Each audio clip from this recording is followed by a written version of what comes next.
দুইটা বহি লৈ পেলাই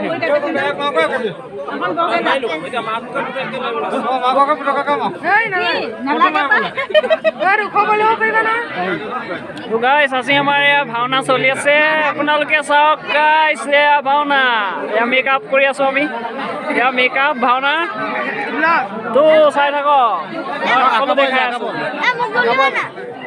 মাই হৈ গ'ল আৰু তিনটামান বাকি আছে এই সাইডটো নামাই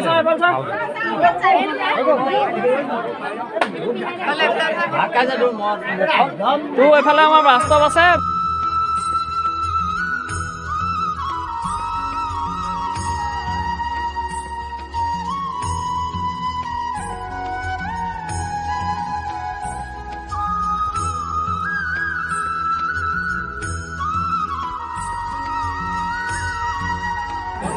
তো আজি এয়া কৃষ্ণৰ ভাও তোমাৰ মণিময় আছে কিবা এটা কৈ দিয়া সকলো আহক চাওক এতিয়া টাইমো নাই বাৰু ব্লগ আপুনি দিয়া এয়া আমি ব্লগ বনাই আছোঁ আজি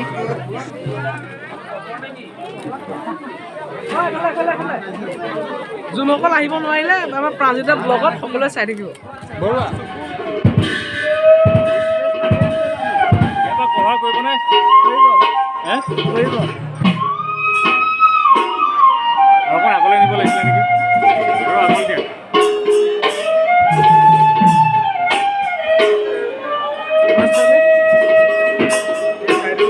জুম কৰিলে ফাটি যাব হ'ব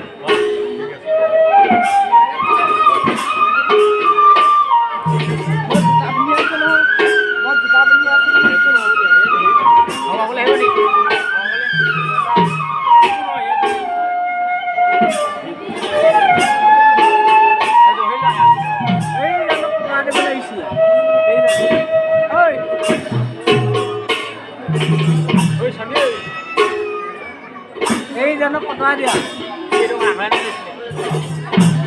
নালাগে নালাগে নালাগে একো নহয়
Hãy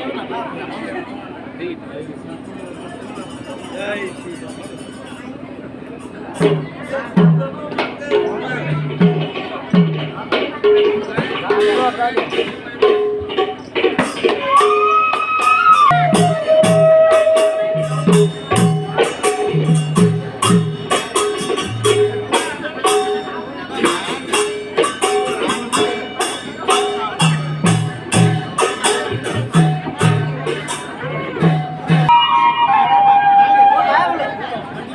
Gõ để không bỏ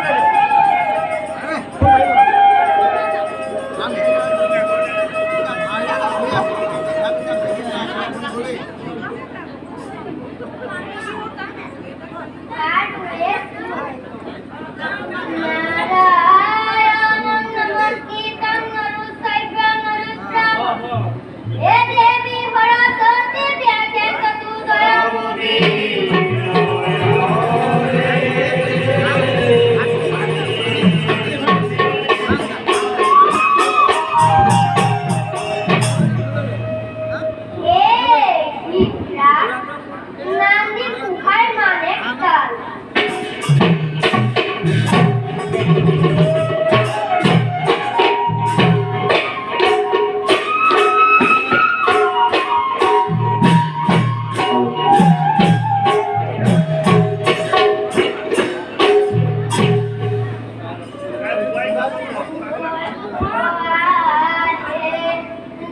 ভিতৰ ৰাস্তাত চক্ষু দিয়া বিদুৰ শৰণীয়া অসুৰক বিনাশ কৰিলা তিনি গোট শিৰলয়া টিকিৰা জনমহয়া ঋষি মুনি কাহাকো নামানে নাগৰ ৰক্ষাত গৰু দিয়া বিদুৰ হাতে নিয়া টিকিৰাক পৰদাৰি হয় খেৰত আমি হবে থয়া কিৰা ততু পৰে পক্ষী নহু তোমাৰ চৰণ আৰু এক পুত্ৰ আহে সভাসদ লোক ওহি সভাৰ মধ্যে জগত গুৰু নাৰায়ণ প্ৰৱেশ কৰে তাক দেখ শুন নিৰন্তৰে হৰি গুণ হৰি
দেব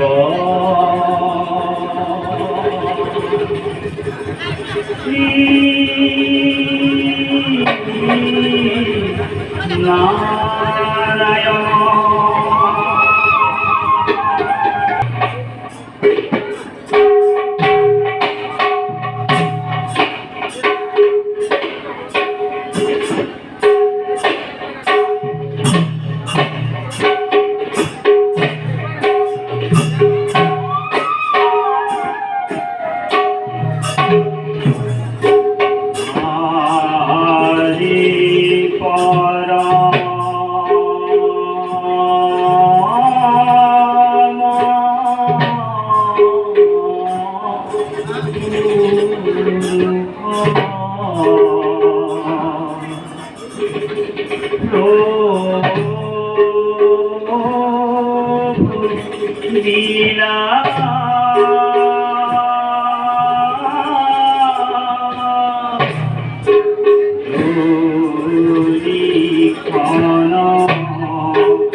আজি তুমি আহিয়েই আমাৰ দুখকেই চাইছিলা প্ৰভু।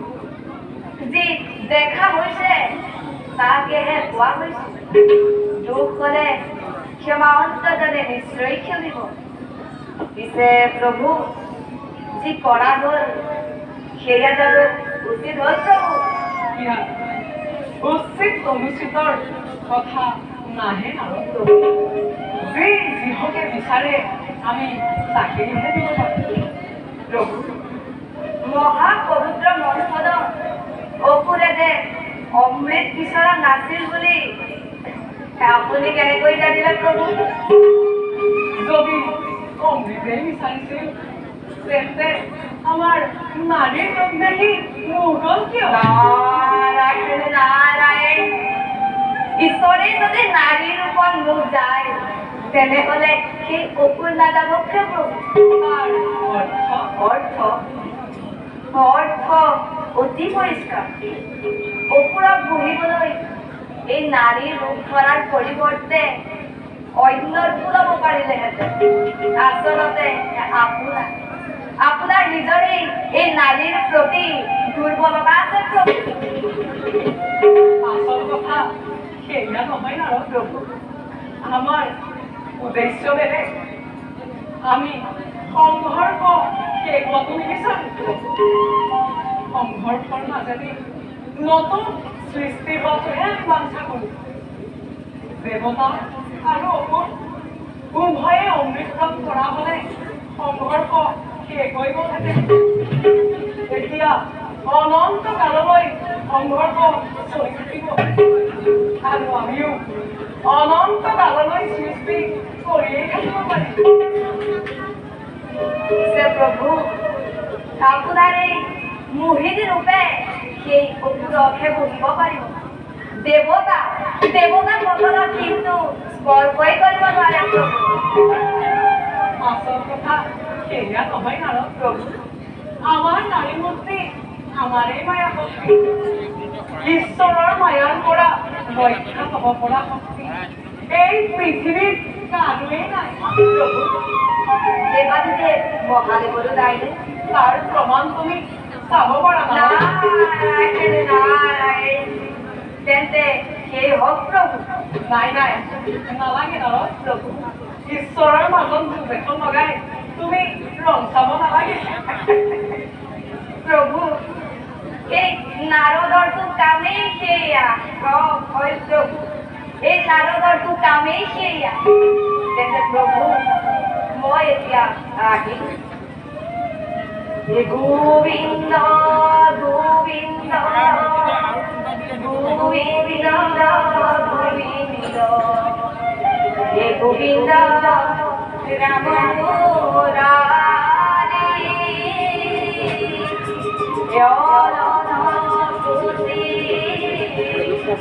ব্ৰহ্মাণ্ড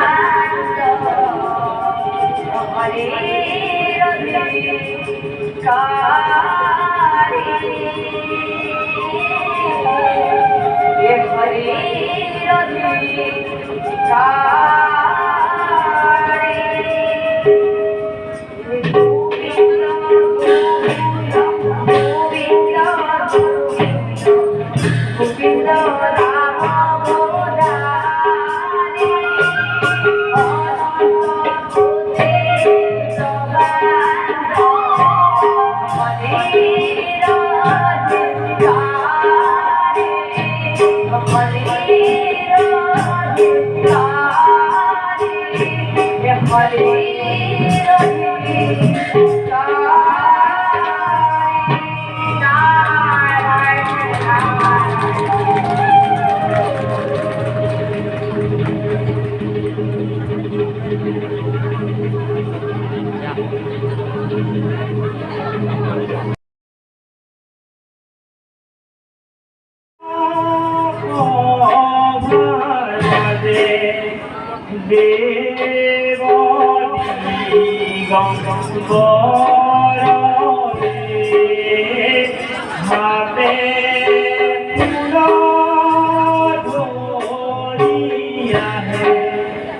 দেখি মন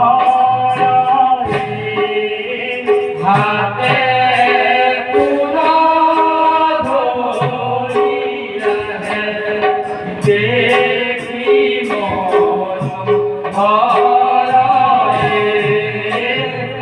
কালে বা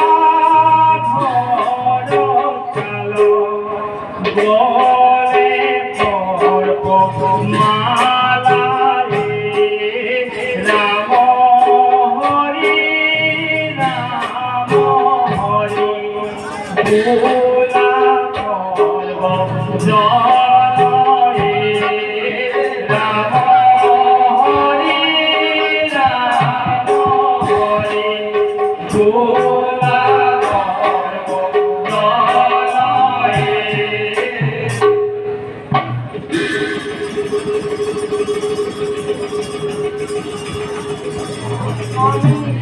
জগতৰ ঈশ্বৰ হৈও সৰ্বকালে দৰিদ্ৰ হৈ ৰৈছিল। পাৰ্বতীয়ে অশেষ কষ্টৰ মাজেৰে আমাৰ সংসাৰ চলাব লগা হৈছে। তাৰ বাবে আমাৰ মনত অকণো ভেদ নাই। আমাৰ পৰা বৰ নাশ কৰি এই জগতবাসী সুখী হৈছে।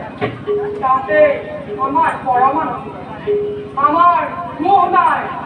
সেইবাবে আমি মায়াৰ অধীন নহয়। নাৰায়ণ নাৰায়ণ প্ৰভু মুখ নাথাকিলেও মায়াৰ অধীন নহয় বুলি কেনেকৈ ক'লে প্ৰভু?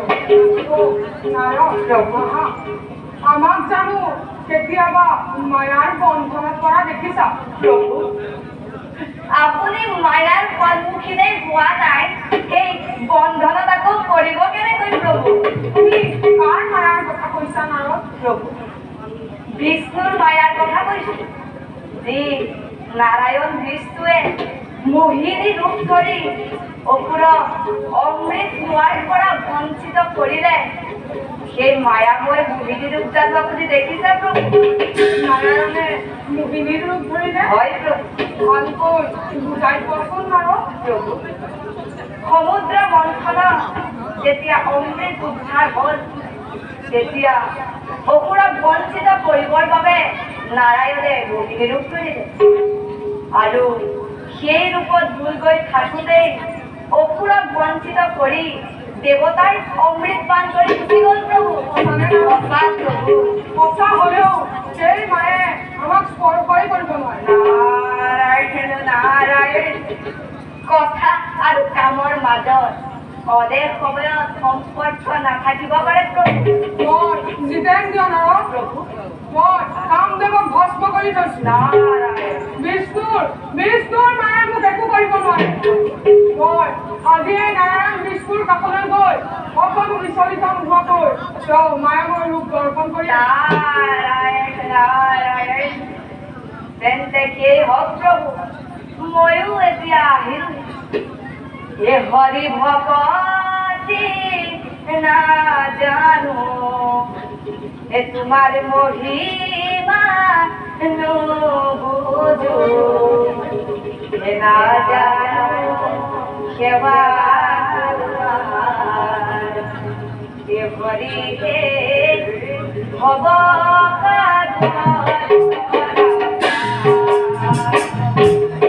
হৰি ভকতি নাজানো, তোমাৰ মহিমা নুবুজো, নাজানো সেৱা হৰি হে ভৱ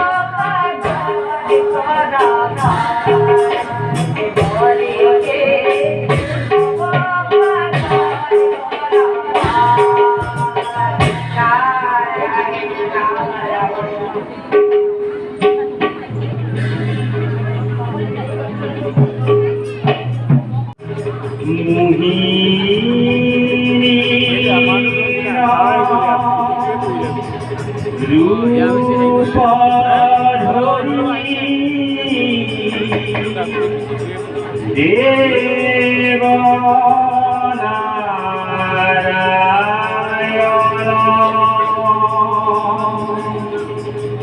মোহিনী রূপ ধরি দেব নারায়ণ দেখা রেখা সর্বজন রূপ বিফল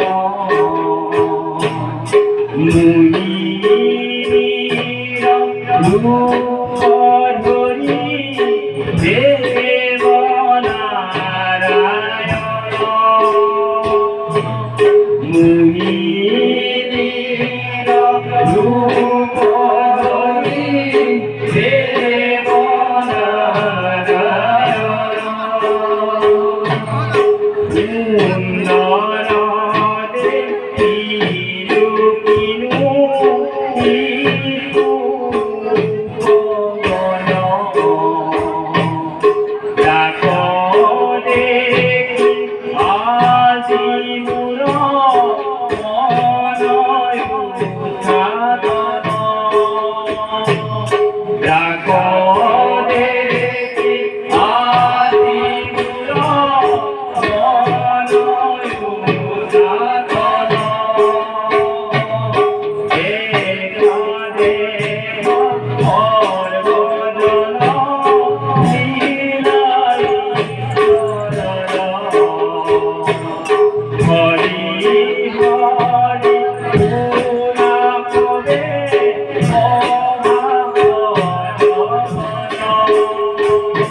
সুন্দর সন্তুষ্ট হোৱা দেৱতা বুলি ভাবি এই চন্দ্ৰবেগ বামুণে যেনে তেনে পূজা অকমান কৰি জীৱনৰ চাউল মুঠি মোকলাই আছিলো আৰু এতিয়া ঠিকা আচল ৰাম ৰাম নাপায় নাপায় নাপায় নাপায় নাপায় ৰে নাপায়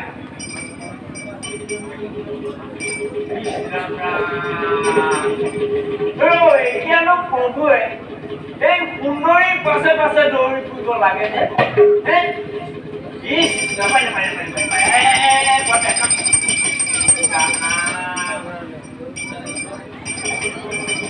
দেখিছানে বাৰু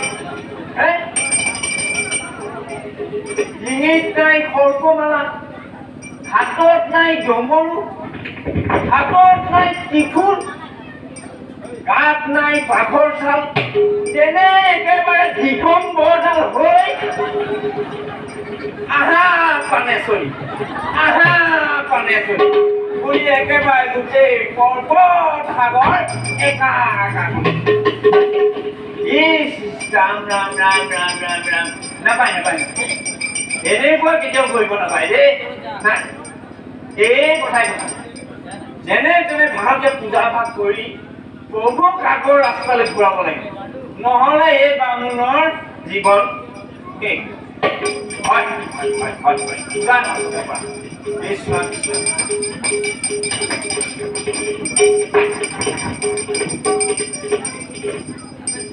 ওম নমঃ শিবায় বিষ্ণু রূপায় রুক্মিণী মহাদেবায় নমো নমঃ ওম হরি হরি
মহারাজ দমনে বর্ব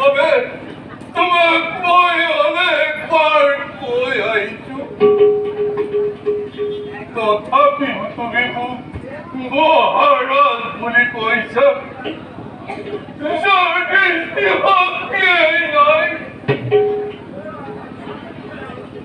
যি পৰকাত জয় কৰি এখনি টুকুৰি কৰি জীৱন বাটত আগবাঢ়ি যাব লাগে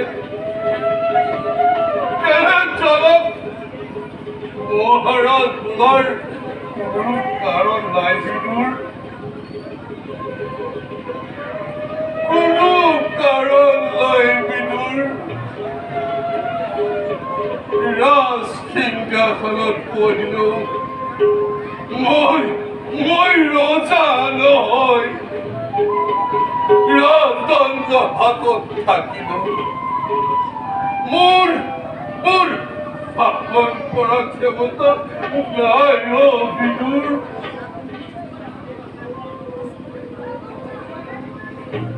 মোৰ ৰজা ভাটোৱে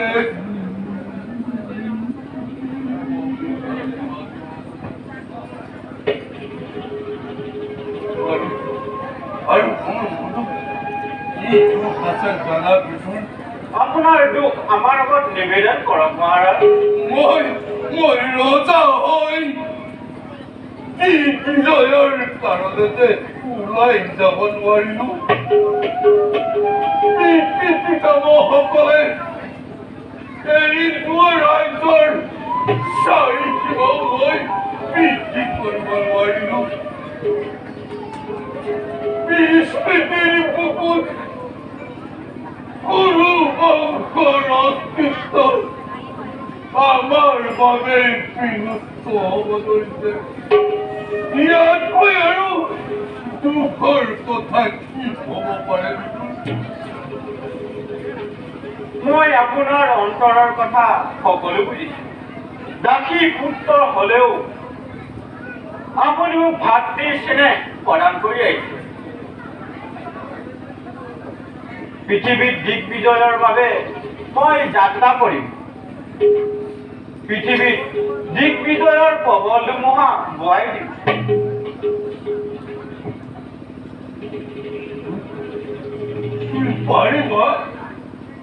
তুমি পাৰিবা বিদুৰ মোৰ প্ৰতিজ্ঞা তুমি ৰক্ষা কৰিব পাৰিবা কিন্তু তুমি এই কাম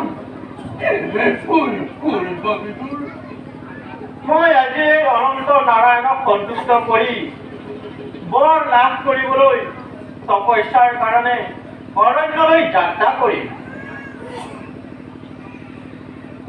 নাই তেনে অমূলক কথাৰে মোক সান্তনা দিবা বিদুৰ অনন্ত আন্ধাৰেই যাৰ জীৱনৰ সৰ্বোচ্চ মহাৰক্ষাৰ কাষলৈ জানিবা বিদুৰ দুখ নকৰিবা দাদা বিচিত্ৰ বিধিৰ লীলা কোনেও নাজানে কোনে জানে আপোনাৰ জীৱনত সৌভাগ্য উদয় হৈ ব'লা এতিয়া আমি যাওঁ বলক মহাৰাজ তাৰ পথত হয়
সাম্ৰাজ্যত অকল শান্তি নহয়।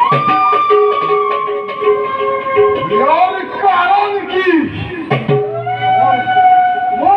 মই আজিও নিৰ্ণয় কৰিব পৰা নাই। যি কথাকে তো নাম শুনিলে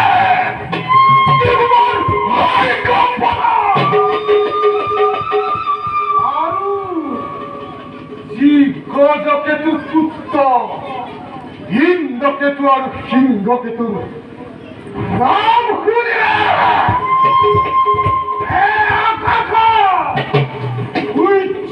ৰথ হৈ যায় আৰু যি গজকেতুৰ সেনাপতি গণক পংকজৰ পৰাক্ৰম অন্য শত্ৰুৱে মোৰ ৰাজ্যত আক্ৰমণ কৰিব নোৱাৰে।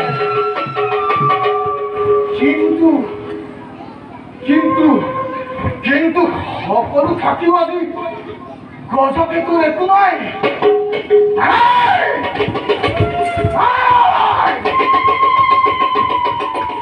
ইয়াৰ মই উচিত ব্যৱস্থা কৰিব লাগিব। যাওঁ মোৰ পুত্ৰদ্বয় আৰু সেনাপতিৰ লগত এই বিষয়ে আলোচনা কৰোঁ।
আৰু পুত্ৰৰ ইন্দ্ৰকেতু সিংহকেতু আমাৰ ৰাজ্যৰ অশান্তিৰ কাৰণ তোমালোকে কিবা নিৰ্ধাৰণ কৰিব পাৰিলানে?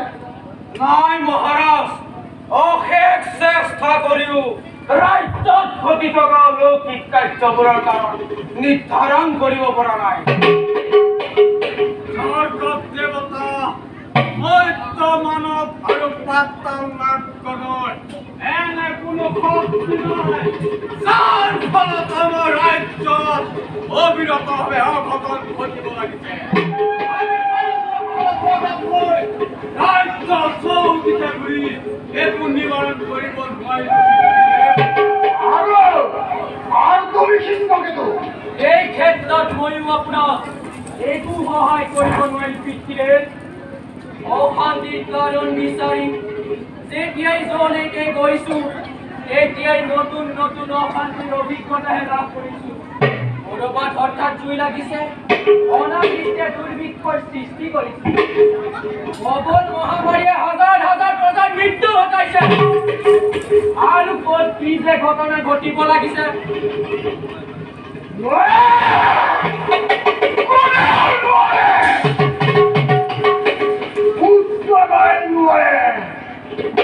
সেনাপতি নয় জানতে পারব করে আমি নিজেই তার ব্যবস্থা করে পারব মাগলে আকাশ পাতাল বেদিন করি হলো মোর রাজ্যের অশান্তির কারণ নির্ধারণ করি রাখব आपको এটা কাম করে কেউ মহারাজ আপনি দেবা বিদেব মহাদেব সন্তুষ্ট কৰি ৰাজ্যৰ শান্তি কাৰণ জানি লোৱাটো ভাল হ'ব মইনো তাকে কৌপিদেৱ কেতিয়াবা যদি তিমুমন বিজয় কৰিবলগীয়া হয় তেন্তে সেই কাম প্ৰথমে এই সিংহকেতে কৰি হে আমাৰ ইন্দ্ৰকে যদি বহি থাকিব বিদ্যুৎ অতি উত্তম মহাৰাজে মোৰ পিতৃদেৱ দেৱাদিদেৱ মহাদেৱৰ ওচৰলৈ যাম আৰু মোৰ ৰাজ্যৰ অশান্তিৰ কাৰণ জানি আহিম এই গজকেতু ৰাজ্যত অশান্তিৰ সৃষ্টি কৰি গুণে মৃত্যুৰ খাতে হেতালি খেলিছে আৰ পুত্ৰ এই ঘড়ি নহা পৰ্যন্ত তোমালোকে ৰাজকাৰ্য ভালদৰে পৰিচালনা কৰিব আৰু প্ৰজাসকলক জানিবলৈ নিদিব যাতে গজকেতুৱে মৃত্যুৰ ভয়ত আৰু ৰাজ্যৰ অশান্তিৰ কাৰণে পলাই ফুৰিছে বুলি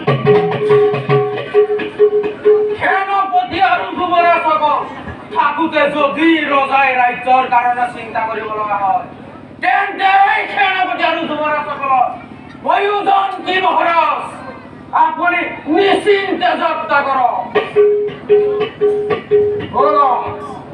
এতিয়া মোৰ যাত্ৰাৰ আয়োজন কৰোঁগৈ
আশ্চৰ্যৰ কথা যে কোনৰাজ ধৃতৰাষ্ট্ৰই দৃষ্টিশক্তি লাভ কৰিছে। তাতোতকৈ আনন্দৰ কথা যে বিদুৰ আৰু ধৃতৰাষ্ট্ৰই দিগ্বিজয় আয়োজন কৰি বিজয় হস্তি ৰক্ষাৰ আমাৰ ওপৰত অৰ্পণ কৰিছে। আমি এতিয়া হস্তিনাপুৰলৈ যাত্ৰা কৰি এই দায়িত্ব আনন্দৰে পালন কৰিছোঁ।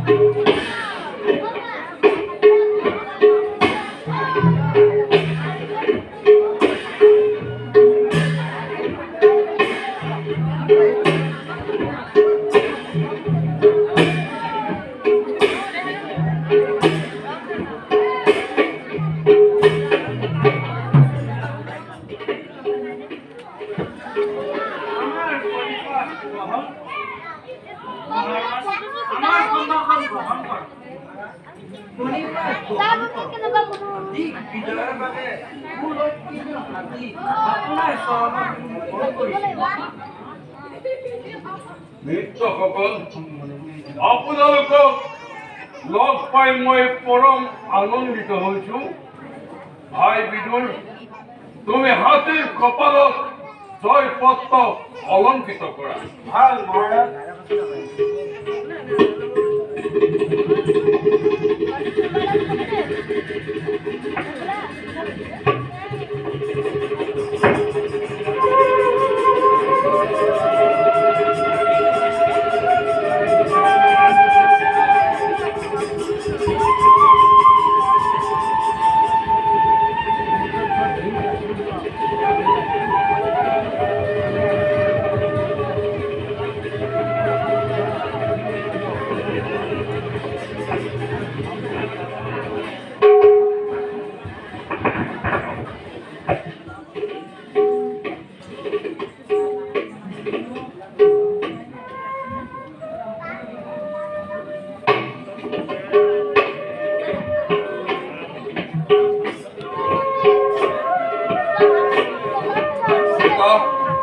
আমাৰ মণিপদ গ্ৰহণ কৰক।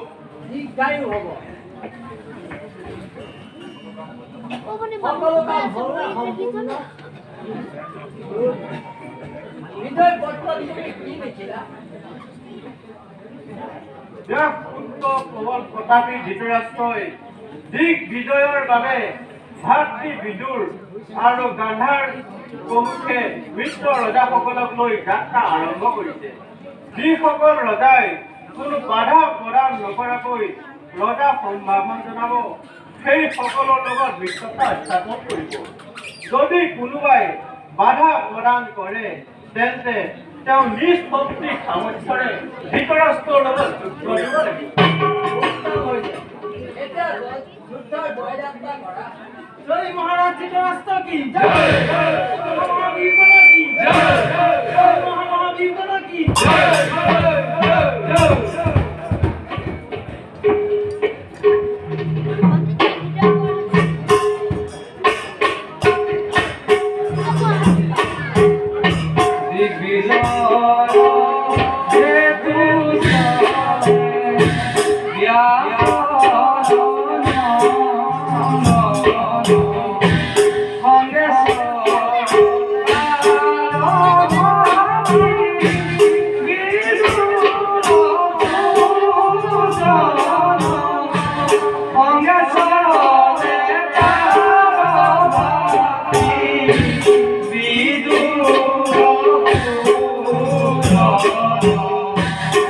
Be